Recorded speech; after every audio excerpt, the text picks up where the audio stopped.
সবাই কি জি ক্লিয়ার আপু। করছেন? আচ্ছা, বলছিলাম তো সেটা হচ্ছে যে আপনারা জাস্ট চিন্তা করে দেখেন যে on the very first day যখন আপনারা হচ্ছে আপনাদের মেডিকেলে যখন আসছিলেন, জাস্ট সেই দিনটার কথা আপনারা মনে করেন যে আপনাদের ওই সময়ে আমরা যখন ফার্স্ট, আমাদের তো শুরু হয়েছিল অ্যাবডোমেন এবং থোরাক্স কার্ড দিয়ে, এবং সেটা মোস্ট মানে কম বেশি সবারই হচ্ছে একই রকম। তো আপনারা যখন হচ্ছে চিন্তা করে দেখেন যে যখন আপনারা এরকম একটা মেডিকেলে আসলেন, তারপর হচ্ছে আমাদের থোরাক্স শুরু হলো, কত কত মেডিকেল ওয়ার্ড, শব্দ, রিবস পড়তে হবে, তারপর হিপ বোন পড়তে হবে, মানে কত কিছু ছিল, তাই না? তো ওই যে টাইমটা, ওই টাইমটাতে আমাদের কেমন লাগতো? কিছুই আমরা বুঝতে পারতাম না, তাই না? মনে হইতো যে আমি এগুলো কি পড়তেছি, বাট ঠিকই কিন্তু আমরা 1.5 বছরের মধ্যে ফার্স্ট প্রপটা দিছি। তো এই যে আপনারা যারা স্টেপ অন প্রিপারেশন নিচ্ছেন, ইটস সেম, মানে ইটস এক্স্যাক্টলি লাইক দ্যাট। মানে আমরা মেডিকেলে পড়ে আসছি, সো আমরা জাস্ট টার্মটা জানি, কিন্তু এইটার ভেতরের যে ডেপথ, মানে পড়াশোনার যে ডেপথ, এবং এটার ভেতরের যেই নলেজ বা এটার ভেতরের যেই ইনস্ট্রাকশন, এটার কোনোটাই কিন্তু আমরা মানে আহামরি ইউএসএমএলই যেভাবে পড়ায় আমরা কিন্তু সেভাবে মেডিকেলে পড়ি নাই। মোস্ট অফ দ্য থিং আমরা সেভাবে পড়ি নাই। যেহেতু আমরা সেভাবে জিনিসগুলো পড়ি নাই, তো কি হচ্ছে, আমরা যখন এখানে আসতেছি, প্রথম কথা হচ্ছে আমরা ধরে নিই কি যে আমি তো এতদিন মেডিকেলে পড়ে আসছি, ইন্টার্নশিপ করে আসছি, এতদিন ট্রেনিং করে আসছি, তাহলে কেন আমার এরকম হচ্ছে না, আমি কেন মনে রাখতে পারতেছি না? এটা ভুল কথা। ইউএসএমএলই এটা হচ্ছে ডিফারেন্ট একটা ওয়ার্ল্ড, এবং এই ডিফারেন্ট অফ দ্য ওয়ার্ল্ডে আপনাদের যেটা করতে হবে সেটা হচ্ছে পারসিস্টেন্ট থাকতে হবে, খুবই ধৈর্য রাখতে হবে। আরেকটা যেটা করতে হবে সেটা হলো আপনার কাজ আপনাকে করে যাইতে হবে। লাইক আপনি কারোর সাথে নিজেকে কম্পেয়ার করতে পারবেন না। এই কথাগুলো আমি বারবার করে বলি, তার কারণ হচ্ছে এটা আপনারা যত দ্রুত আপনাদের মাথায় সেট করে নেবেন, তত দ্রুত আপনারা পড়াশোনায় আগাইতে পারবেন। যেমন আপনাকে একটা এক্সাম্পল দেই, ধরেন আপনি একটা পরিষ্কার রাস্তায় হাঁটতেছেন, সেটা অনেক ইজি হাঁটা, তাই না? কিন্তু আপনি ধরেন এমন একটা পথে হাঁটছেন যেখানে অনেক বেশি কাটা ছেঁড়া, ময়লা আবর্জনা সবকিছু এরকম উল্টাপাল্টা করে এখানে রাখা, তাহলে কি হবে? সেগুলো আপনাকে ক্লিন করতে করতে অথবা সেই নিজেকে সেভ করে করে করে করে আপনাকে হাঁটতে হবে। আপনি যখন একটা ক্লিন রাস্তায় হাঁটবেন, আর আপনি যখন এরকম অনেক কিছু আপনার পথে ছড়ায় আছে, আপনি সেটাকে সেভ করে করে করে করে হেঁটে সামনে যাবেন, দুইটা জিনিসের মধ্যে কিন্তু আকাশ পাতাল পার্থক্য। যে ক্লিন রাস্তায় হাঁটবে সে কিন্তু দ্রুত দৌড়াইতে পারবে, দ্রুত হাঁটতে পারবে, রাদার দেন যে হচ্ছে এরকম একটা অগোছালো পথে হাঁটছে। তো আপনি যত আপনার মাইন্ডকে অগোছালো করে রাখবেন, তত আপনার এই মানে ইউএসএমএল এর স্টেপ ওয়ানের প্রিপারেশন নিতে গিয়ে আপনার দেরি হবে। যত আপনি আপনার রোডটাকে ক্লিন করবেন, রোডটাকে ক্লিন করার উদ্দেশ্যটা কি, কিভাবে আপনি ক্লিন করতে পারবেন? এই রোডটাকে ক্লিন করার একটা বড় জিনিস হচ্ছে যে আপনাদের মাথার মধ্যে রাখতে হবে, this is the another world. যদিও বা আমি মেডিকেল পাশ করে আসছি, যদিও বা আমি মেডিকেলের টার্মগুলো জানি, আমি সবকিছু জানি, বাট দ্যাট ডাজন্ট মিন যে আমি এই কারিকুলামটা এইভাবে পড়তে অভ্যস্ত বা জানতে অভ্যস্ত। প্রথম কথা। দ্বিতীয় কথা, আপনাদেরকে মাথায় রাখতে হবে যে এখানে কে, মানে আপনি কারোর সাথে কম্পেয়ার করতে পারবেন না। আপনারই রিডিং পার্টনার সে আপনার আপনার 6 মাস আগে পরীক্ষা দিয়ে ফেলতে পারে, ইট ডাজন্ট ম্যাটার। আপনার টাইমটা এবং আপনার কতখানি সময় লাগবে সেটা আপনার উপর ডিপেন্ড করবে, সেটা আপনার প্রিপারেশনের উপরে ডিপেন্ড করবে।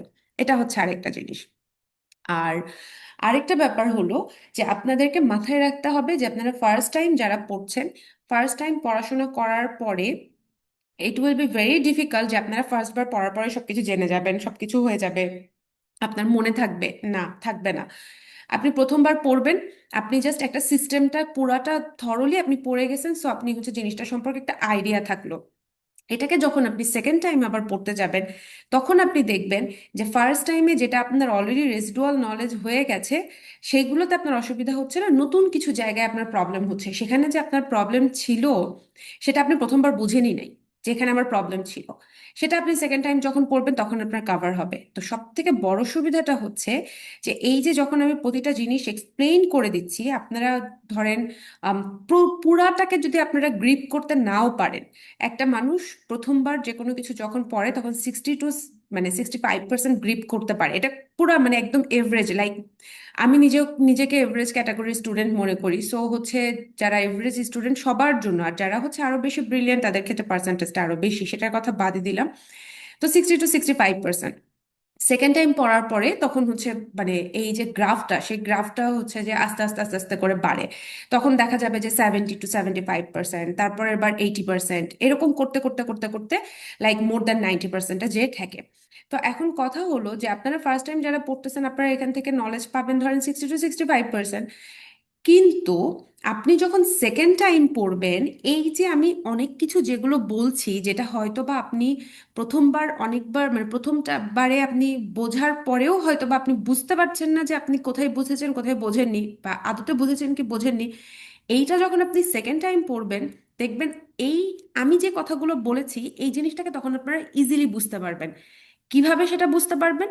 যখন আপনারা সেকেন্ড টাইম ইওয়ার্ল্ড করবেন দেখবেন যে প্রশ্নের এক্সপ্লেনেশনগুলো প্রথমবারের চাইতে দ্বিতীয়বার আপনাদের কাছে অনেক ইজি লাগবে। ঠিক আছে, so this is a plus. তো তখন কিভাবে ইজি লাগবে? ওই যে প্রতিটা জিনিস যে আমি আপনাদেরকে ধরে ধরে ধরে ধরে বাংলায় একদম সবকিছু এক্সপ্লেইন করে দিচ্ছি, তারপর হচ্ছে আপনারা নিজেরা পড়লেন, এই সমস্ত জিনিসগুলো যে প্রশ্ন সলভ করলেন আপনাদের কাজে লাগবে যখন আপনারা সেকেন্ড টাইম হচ্ছে পড়বেন। তখন দেখতে পাবেন আপনারা কোয়েশ্চেনটার একটা আকার বুঝতে পারছেন। আপনারা হচ্ছে অনেক এক্সপ্লেনেশন আপনি মানে পড়ার সাথে সাথে বুঝে যাচ্ছেন, ও আচ্ছা তো আমাকে এই ইনফরমেশনটা দিতে চাচ্ছে। যখন আপনি থার্ড টাইম পড়বেন, থার্ড টাইম পড়ার পরে দেখবেন যে আপনার কাছে most of the thing are visible, আপনার চোখে অনেক খুঁটিনাটি জিনিস আসতেছে। ঠিক আছে, এবং তখন আপনার এই ফার্স্ট টাইম সেকেন্ড টাইমের যে হার্ডলসগুলো সেগুলো আর মোটামুটি মানে থাকবে না বললেই চলে। তো প্রথমবারে যদি আপনারা হতাশ হয়ে পড়েন যে হচ্ছে না আমার তো হচ্ছে না, আমি পারতেছি না, আমার পড়া হচ্ছে না, মনে থাকছে না, খুব নর্মাল। এই টাইপের জিনিসগুলো খুবই নর্মাল, এটা আপনার সাথে ঘটছে, যাকে বাকি যারা পরীক্ষা দিয়েছে আজ পর্যন্ত এবং সামনে যারা পরীক্ষা দেবে সবার জন্যই সেম জিনিসগুলো ঘটবে। কাজে এটা নিয়ে আপনাদের চিন্তা করার কোনো কারণ নাই। এখন কথা হচ্ছে যে আপনি আমাকে এরপরের বার প্রশ্ন করতে পারেন যে তাহলে কি এই তিনবার পড়তে পড়তে আমার কত বছর লাগবে? এখন এইটা ডিপেন্ড করবে আপনার উপরে। দেখেন, আমি সবসময়ের জন্য বলি যে আপনারা ইউআর শুরু করবেন লাইক হচ্ছে যখনই আমার একটা সিস্টেম মানে একটা যেমন এখন আপনারা যারা আছেন আমি মনে করি each and every one should buy the e world. আচ্ছা, ইওয়ার্ল্ড নিয়ে আমি আপনাদের সাথে একটা কথা বলবো। তো জিনিসটা হচ্ছে যে আপনারা যদি সবাই এখন থেকে ওয়ার্ল্ড করা শুরু করেন, ধরেন স্টেপ ওয়ানে ওয়ার্ল্ড আছে যে 3600টা কোয়েশ্চেন আছে, আমি মনে করি যে শুরুতে আপনারা যদি আমার সাথে সাথেও যান তাহলে দেখেন 8 থেকে 9 মাস এর মধ্যে আপনাদের ফার্স্ট টাইম ওয়ার্ল্ড শেষ হয়ে যাবে, একদম থরলি শেষ হবে, ভালোভাবে শেষ হবে, নোট নিয়ে শেষ হবে। কারণ আপনি যদি আমার ক্লাসের সাথে সাথেও এগোন তাহলে দেখেন যে আমার ক্লাসের সাথে সাথেও যদি আপনাদের এগোনো হয়, যেমন আমরা মিড অফ এপ্রিলে মিড অফ এপ্রিল বা এপ্রিলের শেষের দিকে আমরা হচ্ছে সিএনএস শুরু করেছিলাম। তাহলে দেখেন এপ্রিল গেছে, মে গেছে, এখন দেখেন হচ্ছে জুনের প্রায় শেষ, প্রায় আমাদের হচ্ছে আজকের ক্লাস ধরলে 16টা ক্লাস, বাট আজকের ক্লাসটা তো ফ্রি, সো আমি সেটা কাউন্ট করছি না, বাট ধরেন 16 ক্লাস হয়েছে। তাহলে এই 16টা ক্লাসের সাথে যদি আপনি মিলিয়ে মিলিয়ে পুরাটা পড়া পড়ে ইওয়ার্ল্ড সলভ করতেন তাহলে কিন্তু দেখেন আপনার একদিনে ইওয়ার্ল্ডে মনে হয় নার্ভাস সিস্টেমের জন্য 400-র মতো কোয়েশ্চেন আছে। তাহলে কয়দিন আপনার একদিনে 10টা প্রশ্ন পড়লেও 5টা 7টা প্রশ্ন আপনি পড়লে আপনার কিন্তু অলরেডি সিএনএস সিস্টেম ভালো করে নোট নিয়ে শেষ হয়ে যাওয়ার কথা। কিন্তু তারপরও ম্যাক্সিমাম আমি যদি হচ্ছে আপনাদের সবকিছু দেখি তাহলে দেখবো যে আপনাদের সেটুকু শেষ হয় নাই। কারণটা কি? কারণ ওইটুকু আপনারা পড়তেছেন না। তাহলে আপনারা যদি না পড়েন তাহলে পেছাবে কে? আপনারাই তো পেছাবেন। গেল এটা।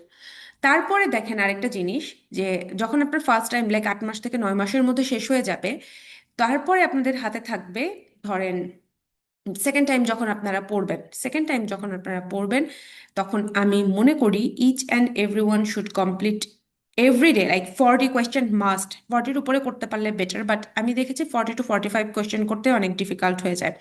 তো ঠিক আছে, আমি 40 কোয়েশ্চেন ধরলাম। তাহলে যদি এখন আপনার স্টেপ ওয়ানে অ্যারাউন্ড 3200-র মতো কোয়েশ্চেন থাকে এবং এক মাসে একদিনে যদি আপনি 40টা করে প্রশ্ন পড়েন তাহলে মাসে হয় 1200। তাহলে আপনি দেখেন 3 মাসের মধ্যে বা আড়াই মাসের মধ্যে আপনার সেকেন্ড টাইম রিভিশন দেওয়া পসিবল, ভেরি পসিবল যদি আপনি পড়াশোনা করেন।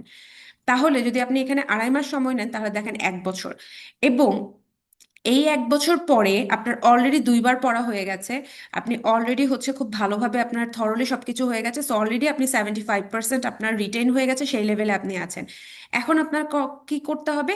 এখন আপনি হচ্ছে আপনার রং কোয়েশ্চেন গুলো করেন বা যেটাই করেন আপনি হচ্ছে টোটালি ফার্স্ট এইডটা পড়ে আপনার অ্যানোটেড যেই জিনিসগুলো ফ্ল্যাশ কার্ডগুলো আপনি ওয়ার্ল্ডে সেভ করেছেন সেটা পড়ে আপনি যদি থার্ড টাইম শুরু করেন তাহলে থার্ড টাইমে একটা স্টুডেন্টের 60টা থেকে 80টা করে প্রশ্ন করা উচিত।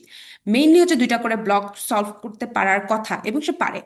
ঠিক আছে, তাহলে সেটা হচ্ছে যদি 80টা করে প্রশ্ন সে পড়ে তাহলে দেখেন এখন 1 মাসের মধ্যে 1 থেকে 1.5 মাসের মধ্যে তার থার্ড টাইম টোটাল রিভিশন হয়ে যায়।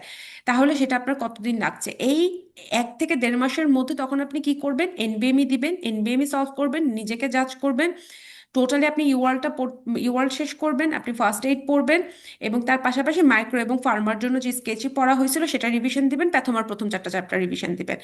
তাহলে আপনি এক্সাম দিতে আপনার কতদিন লাগতেছে? যদি আপনি আমার হিসাবেও যান, আমি কিন্তু খুবই রিল্যাক্স একটা হিসাব করছি। কারণ অনেকে আছে 6 মাস 7 মাসের মধ্যে কোর্স শেষ করে দেয়, আমি কিন্তু সেই হিসেবে যাচ্ছি না।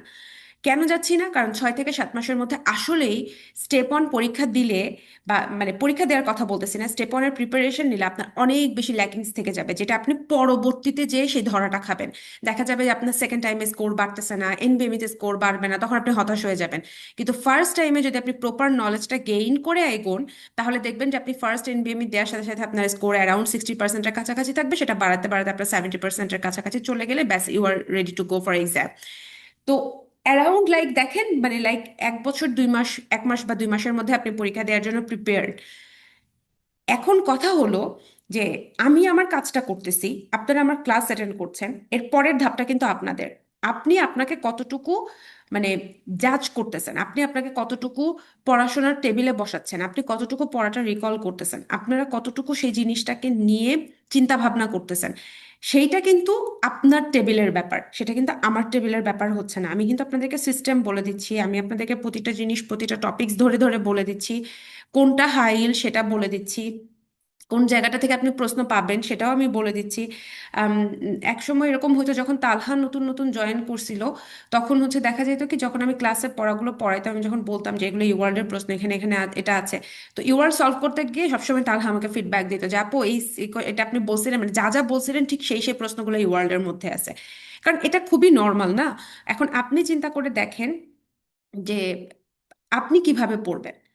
এখন একটা প্রিপারেশন, একটা কোর্স শেষ হয়ে যাওয়ার পরে আমি মনে করি না যে আর অনেক বেশি টাইম লেফট ওভার থাকে, যেখানে আপনি হচ্ছে যে মানে আপনি টাইম স্পেন্ড করবেন। যদি আপনি করেন, সো দ্যাট মিনস আপনার ভেতরে ল্যাকিংস আছে।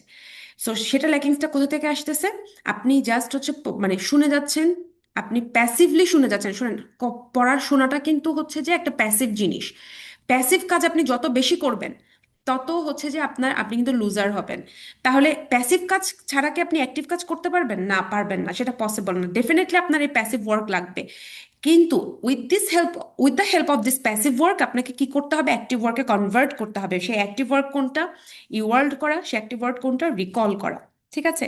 তো এই জিনিসগুলো অনেক বেশি ইম্পর্ট্যান্ট, এবং এগুলো আপনাদের মাথায় রাখতে হবে। এবং বারবার করে আমি কথাটা বলছি, যারা আপনারা মানে ইউএসএমএল এর প্রিপারেশন নিয়ে আপনারা যারা পরীক্ষা দিবেন, তাদের জন্য এই প্রতিটা তথ্য, মানে এগুলো হচ্ছে মানে হীরার মতো মূল্যবান।